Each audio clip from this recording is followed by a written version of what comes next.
Hello, Dr. Zakir Naik. My name is Harris. I'm from Phoenix, Arizona in the United States. I'm an entrepreneur and a marketing manager.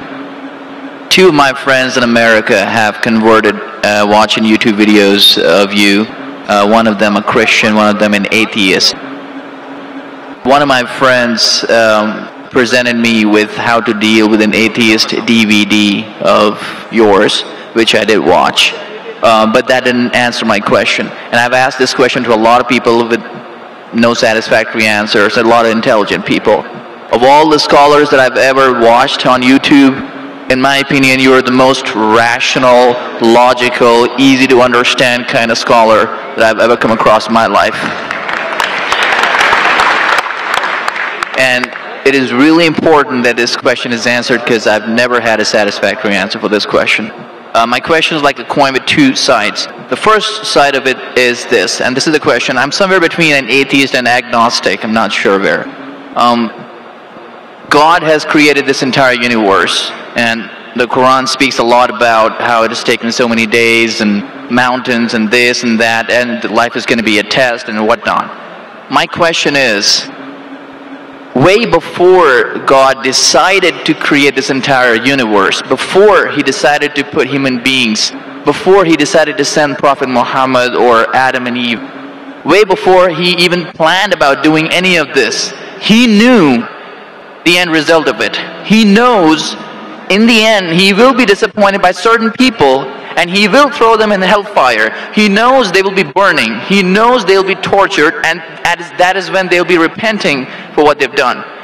Way before He created the entire universe, He knows the outcome is going to be bad. It may be good for certain people who are in heaven, but He knows that He can save those people from being in hell. Way before He even decided to go ahead with the creation. Yet He decides to go ahead with it, with all His godly logic. Why would He want to do that? The question, if I can just put it in this manner, how can God be so sadistic that He would actually go ahead with a plan which He knows is going to end up in that manner? That's the first side of the coin. The second side of the coin is, for some reason, if I believe that, okay, God is almighty and He understands everything is great, God is great, why is God insisting in the Quran that look at the mountains, look at the protons, the electrons, this and that, everything is so synchronized, how amazing I am? Why is He forcing us to find His creation amazing when it is a piece of cake for God? I mean, He just had to say kun and it was done. Then why is it a big deal if God has made this entire universe which is so amazing? Because for God it's nothing. So I should not be really amazed at His creation. He can do much more than this. So I do not understand why He wants us to respect what He's done or find it amazing what He has done. The brother asked a very good question and a very intellectual question. It's a very good question. And he has seen some of my tapes on YouTube even of atheism. And this question that is troubling him, he hasn't got the answer to. The brother asked the question that Almighty God knows everything before He created the heaven and the earth, before He created human being. Even if one person goes to He could avoid that. Hell, He could have avoided that. I mean, He could avoid being disappointed. Of course. I'll reply. The brother said, even if one person goes to hell, it is as though God would be disappointed. Now coming to your question, I started a school. And you may have heard Islamic International School. If a teacher takes an examination, if she is just, while she is giving the examination, she writes in the maths paper 2 plus 2 is equal to how much? The student in front of her or him, the teacher, writes 5. She can very well tell the student, change 5 to 4. Would it be just on the teacher during the test and examination to correct a student who's writing a wrong answer? Right, but if she has an option that the student doesn't need to do any of that and still... No, I'm asking you a simple question. I'm asking you a simple question. The teacher has given the question paper. Right. All the students were informed about it. You're right. For that particular situation, For that particular situation, the teacher can tell, dear student, change 5 to 4. What will the other students think about? Unjust. But God can be just at the same time. He can create a completely different condition. He doesn't have to go ahead with that situation. He's not bound by any situation. Brother is saying Almighty God can create something which is perfect and will not make mistake, correct? That Right. God has already done. He created the angels. God created the angels. The angel never go against any commandment of God. But human being is a better creation than angel. The angels have got no free will of their own. If you have heard my tapes, if you have not heard, I'll tell you now. The angels are a creation of Almighty God, but not the best creation. Almighty God created the human beings. The human beings have a free will to go against God or to follow God. If you have chosen to be a human being, if you disobey His commandments, you go to hell. If you obey His commandments, you are superior than the angel. Because the angel doesn't have a free will of his own, then he follows God. It's nothing great. The human beings are the better creation of Almighty God. Almighty God has given a free will. That's a different question that Almighty God knows. Because He has ilm-e ghaib, He has knowledge of the future.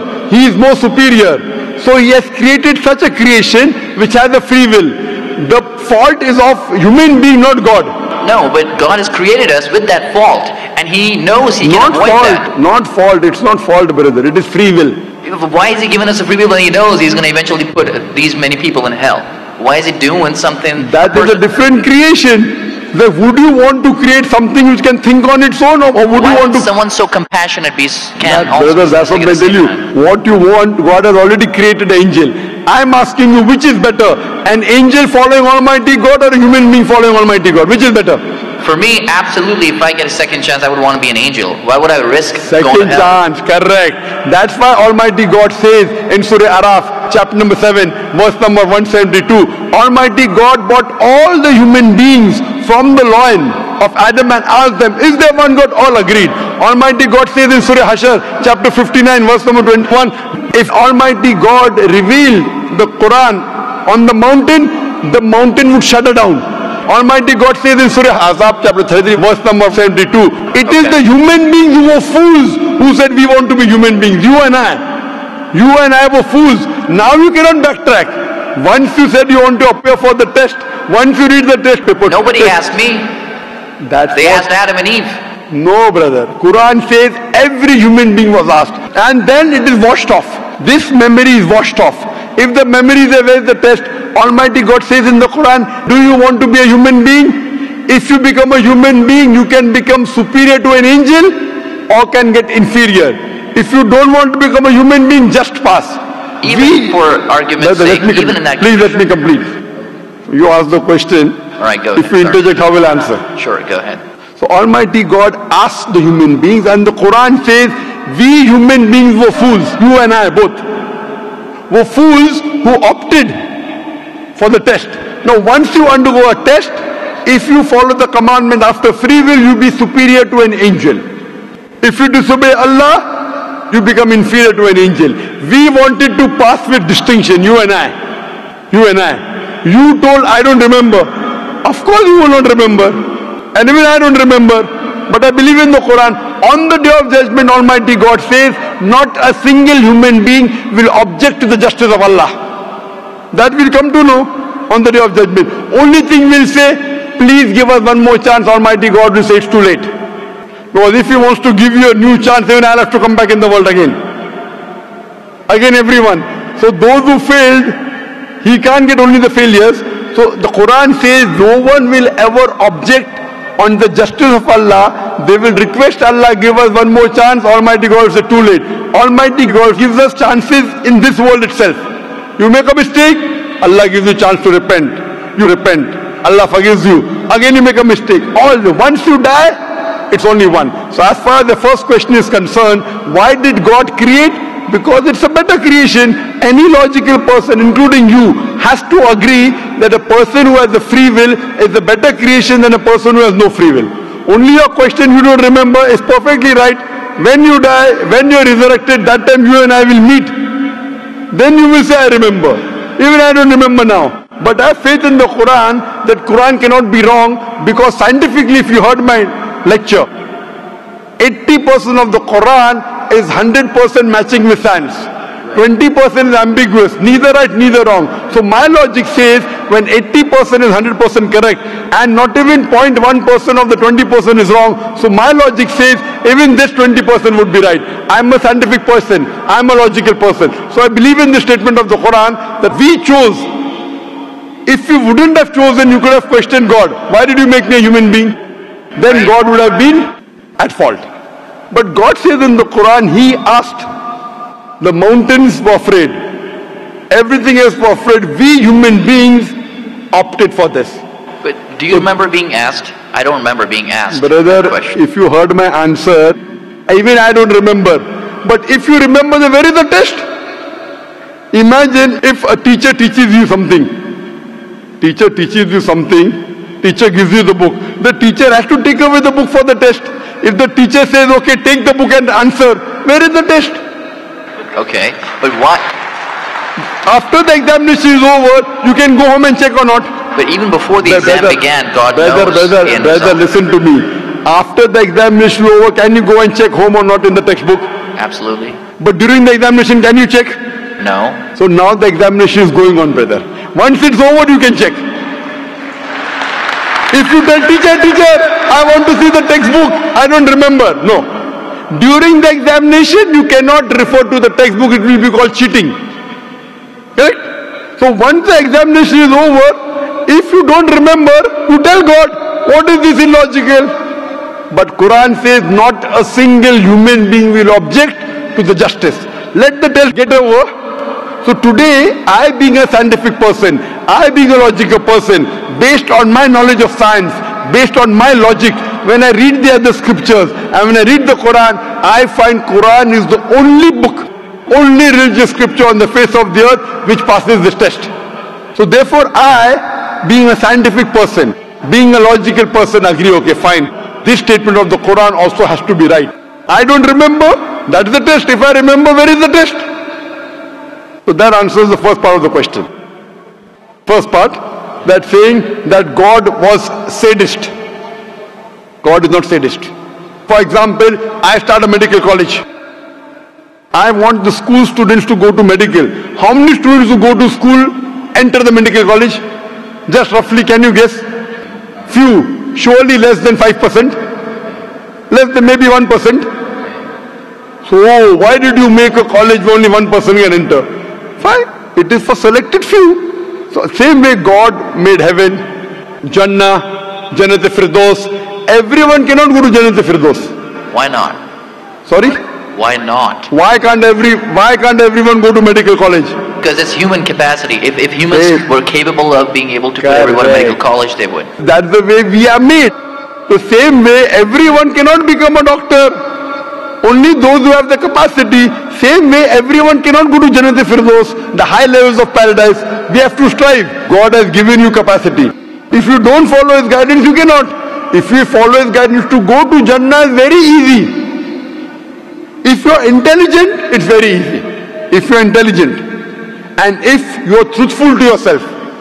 But if you are not truthful to yourself, even a non-intelligent man can go to Jannah. Only thing, you should be truthful.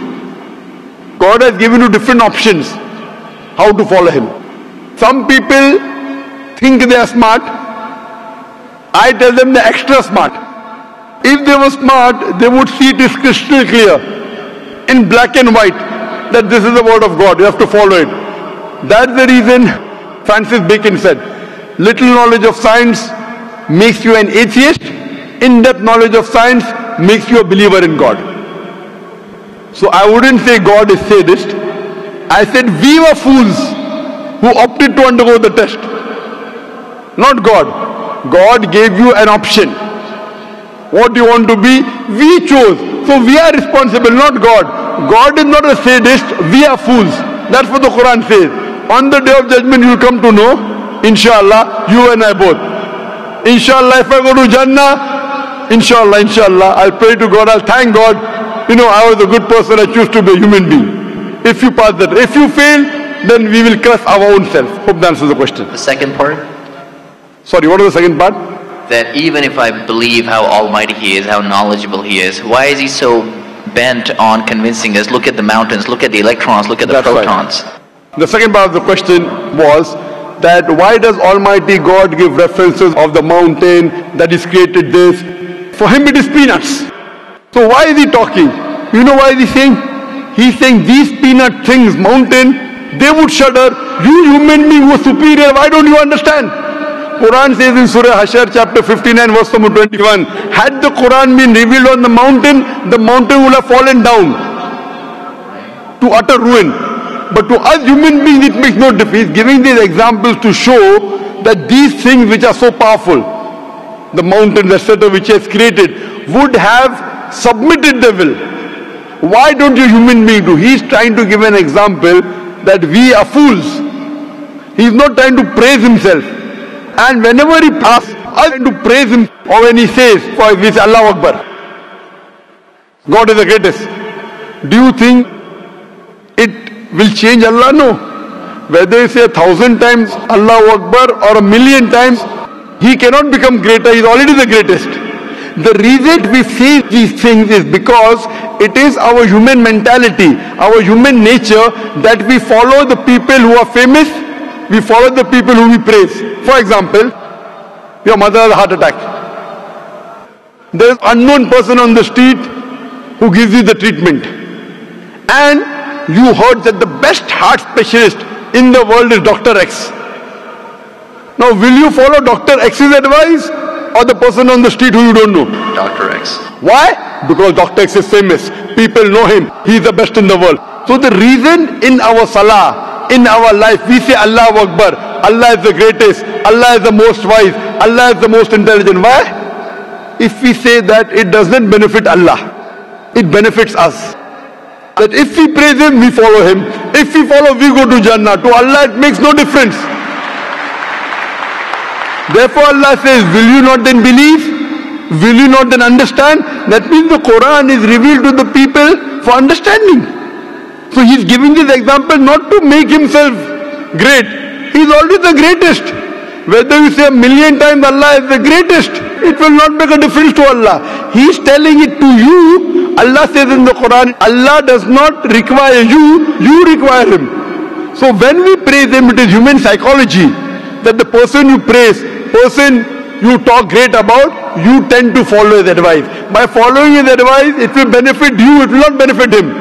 He is already the greatest. He is already the merciful. So these are rules and regulations laid down. He is our creator. He knows our mindset. You are a student of science, correct? I am also a student of science. The moment I come to know, Allah mentioned these scientific facts which we came to know today, 50 years back, it increases my faith in Allah. Allah says in Surah Fussilat chapter 41 verse 53, Sanurihim ayatina fil afaqi wa fi anfusihim hatta yatabayyana annahu al-haq. Soon we shall show them our signs in the furthest regions of the horizons and into their soul until it is clear to them that this is the truth. So Allah is giving these examples so that it benefits us. For Him, it makes no difference. It is benefiting us, so He is giving us a chance to follow Him so that we can go to heaven. Hope that answers the question, brother. I recognize His power and I understand He's amazing in all that He's done. But am I expected to be amazed at His achievements at creating this universe? Because for Him, it's like a 1-second job. Correct. Right? So for Him, which is 1-second job, when He tells you not to have alcohol, if you have alcohol, sure. But am I expected to be amazed at His creation? No, see, the thing is that He is not there to prove Himself better. If you believe that for Him it is peanuts, so will a person lie? No. So if He says don't have alcohol, you will not question Him. No. Don't have pork, you will not question Him. Yeah, but I'm not amazed at His creation because for Him it's nothing. Compared to us, it's amazing. For Him, it's nothing. Right. But compared to us, a person who can create the universe, when He tells me not to have alcohol, I immediately follow. Sure, I don't mind following Him, but do I have to be amazed at His creation, as is said in the Quran? See, as you asked me the question, should I be amazed at the creation? Right. I would say, if I believe human being is a better creation, then yes, I'm amazed, and then I say, Alhamdulillah, He has made me better than that. So if I'm amazed, He made the mountains, He made the stars, He made the sun, but He made Zakir Naik also. He made a human being. and we are the best of creation. So he gives these examples so that we realize what benefit he has given to us, all the favors he has given to us. Talking about the science, talking about the protons, talking about the mountains. Finally he says human beings are the best creation. So in comparison, we have to agree that our Creator has created this human body, the molecules, the DNA, the complex thing, which can never come by chance. So in this way, we are amazed at the creation of the human being. And then we submit to Him. If we are not amazed, only by being amazed, we submit that He is our Creator, He is worth worshipping. No one else can do that. This is so that we worship Him and we pass the test and we go to paradise. Hope that answers the question. If Bill Gates gives me $100, should I be amazed that he has given me that money? I believe that the question has been answered, and unfortunately we are very constricted for time. You are welcome to come back tomorrow, inshallah. As with all of the brothers and sisters, we have come to the end of tonight's session, so please a very big thank you. He said, if Bill Gates gives you $100, should I be amazed? Will you get amazed? Brother, the question is, why should Bill Gates give you $100?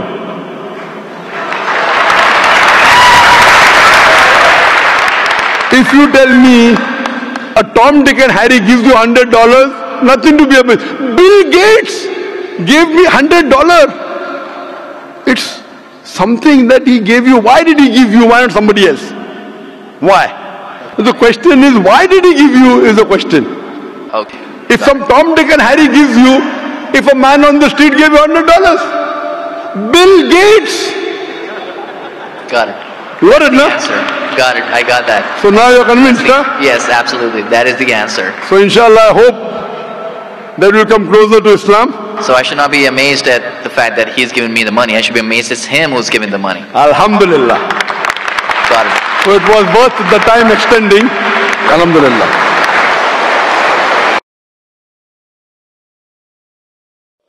Good evening. I'm Mahesh. I born in 1979. Maybe I'll be here up to my death, maybe 2030 or 40 if the world exists. I just want to know where I was before 1979, where I'll be after my death. If I have been meant to be here in this world for this certain period, who am I representing? The way asked the question that he was born in 1979 and today he is in UAE. He wants to know where will he be afterwards. He will be saying most probably be here till 2030 if the world exists. Where will he be after he dies? And who are you representing? Brother, you are representing your own self. If you have not manipulated or done some makeup or trying to hide, if you are your own self, you are representing yourself. Point number one. Where will you be after you die? Depending upon what you are following. If you follow the last and final revelation, the glorious Quran, after you die you will be in heaven. If you go against the laws of the Creator, against the last and final revelation, the Quran, then after you die you will be in hell. So I don't know if you accept the commandments of Almighty God today, what you did between 1979 and till the 14th of April 2012, all will be forgiven. All forgiven, zero will be forgiven. So in the past, whatever you have done in the past will be forgiven, because our beloved Prophet Muhammad said, the moment a person accepts Islam, all his previous sins are washed away. So depending upon whether you follow the laws of the Creator, where will you be, I can tell you. But you don't know when will you die. If you say, if that is the case, you know what I'll do? Maybe I'll live till 2030, so I'll accept Islam in 2029. Brother, you don't know, even I don't know, how long will you live? And you rightly said, if the world exists. I don't know till how long will the world exist.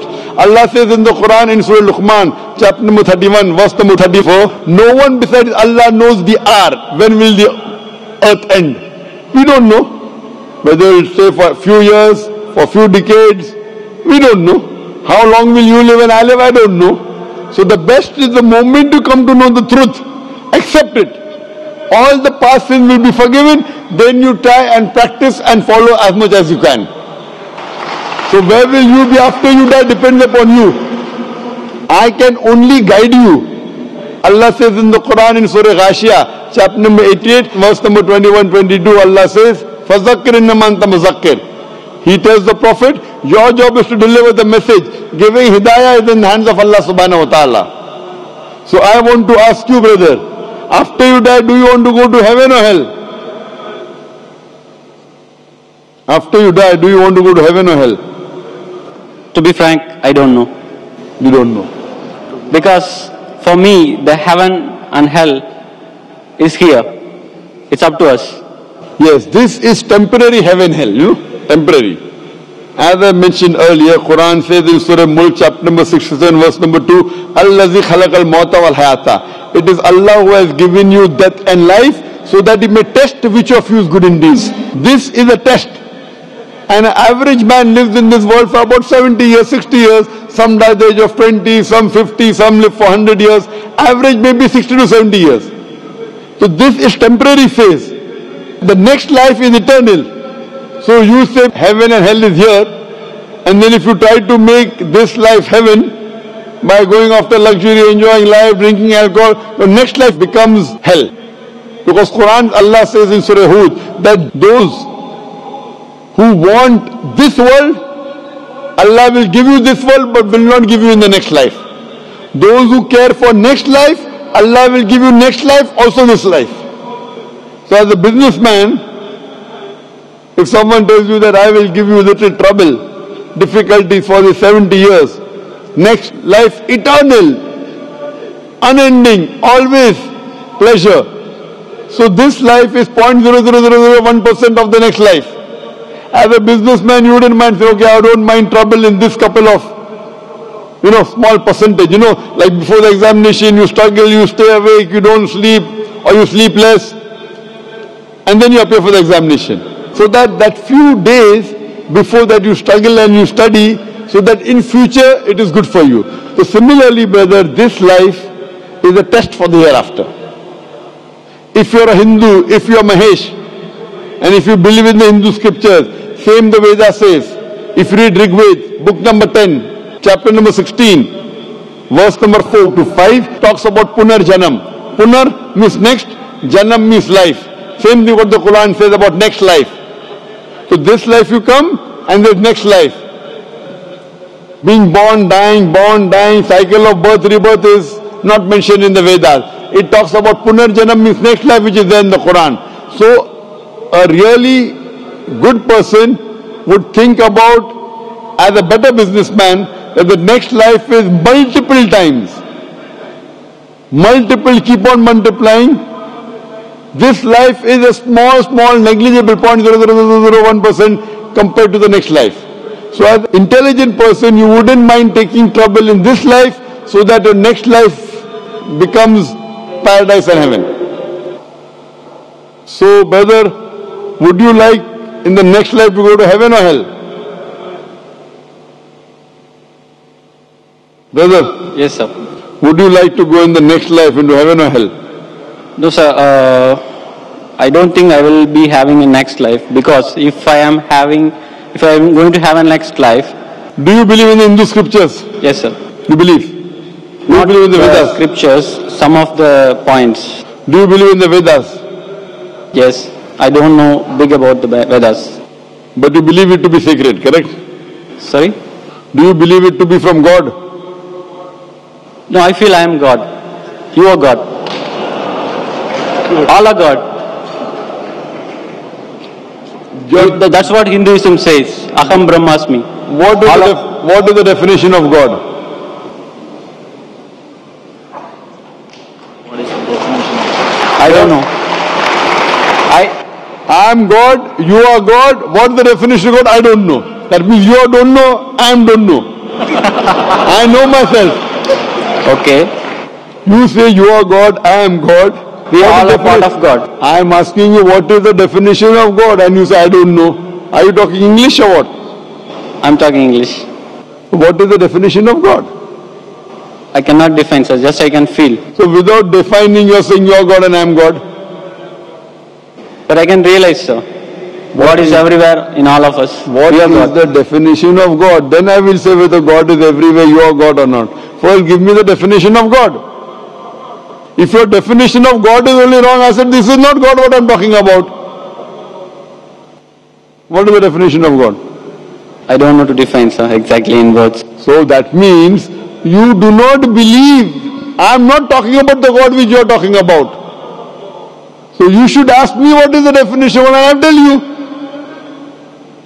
Yes, sir. Can you explain me? If you don't know what you should do, you should ask or not? Yes. So ask me, I will tell you.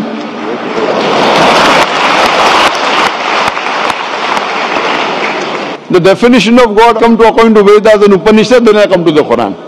If you read the Upanishad, Chandogya Upanishad, chapter number 6, section number 2, verse number 1, Ekam Evidityam. God is only one without a second. It's mentioned Shvetasvatara Upanishad, chapter number 6, verse number 9.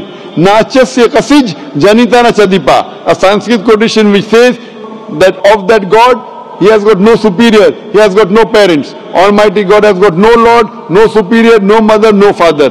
It's mentioned in Shvetasvatara Upanishad, chapter number 4, verse number 19. Na tasya pratima asti. Of that God there is no pratima. Pratima is the Sanskrit word which means image, picture, portrait, sculpture, statue. Na tasya pratima asti.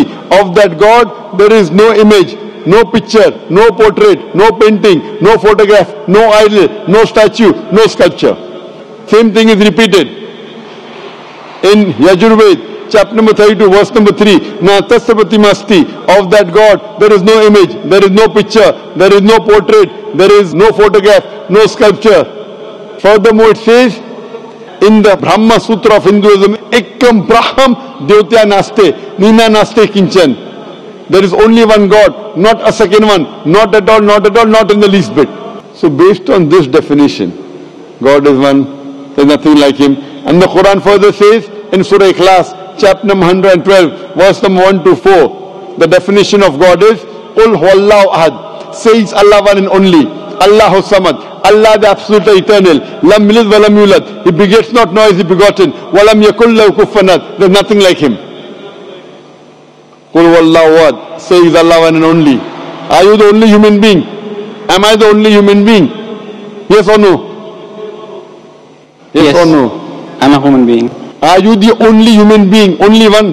No. I'm one of the. Qul huwallahu ahad, say He is Allah one and only. Allahu samad, the absolute eternal. Are you absolute and eternal? Are you absolute and eternal? No. So how can you be God? I am not absolute and eternal. How can I be God? Lam yalid wa lam yulad. He begets not, nor is He begotten. Are you begotten? Were you born? Were you born or not? Yeah. So how can you be God? Even I was born. How can I be God? Do you beget? I have begotten. I have got children. Do you have children? Yes. How can you be God? وَلَمْ يَقُلْ لَهُ كُفُوًا أَحَدٌ. There is nothing like Him. What I'm saying that means your definition of God, forget what you say about God. I am talking about my definition of God. Forget what you say about God now. Keep it.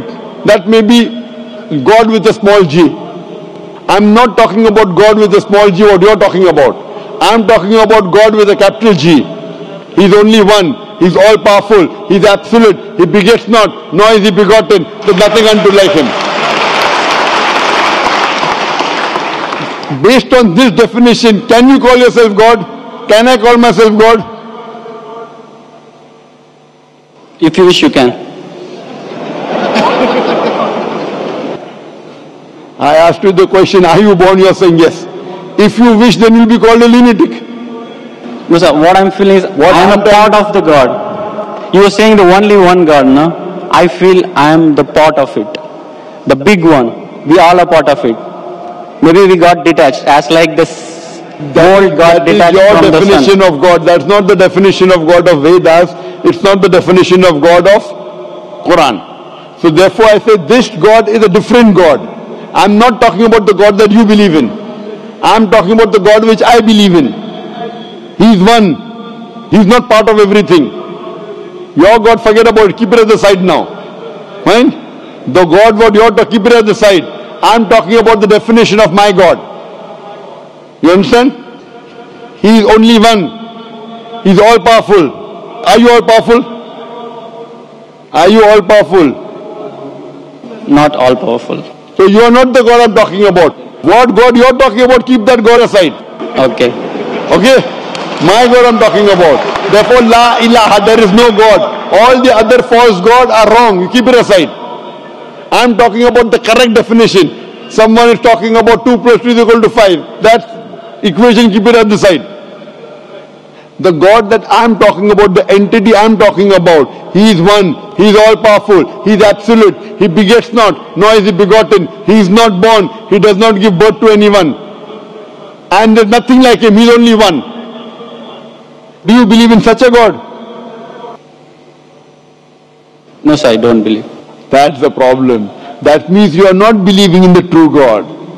My request to you is, you read your Hindu scriptures, all the quotation I gave, go and read the translation of the Quran, try and find out the true God, not these fake gods. I am God, you are God. I don't consider myself God. You are calling me God, so I say yes, I am God. I am not a fool to accept you that I am God. You want to go to hell, go. I don't want you to take me to hell. I am going to go to heaven, I want to take you to heaven. But to take you to heaven, if I agree with you that you are God and I am God, we both will go to hell. I prefer we both go to heaven.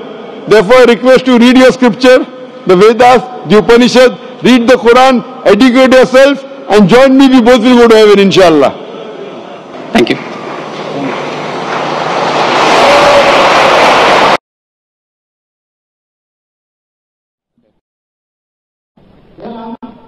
Chaturvedi है और मैं बॉम्बे में 2 साल से as a advocate practice कर रहा हूँ।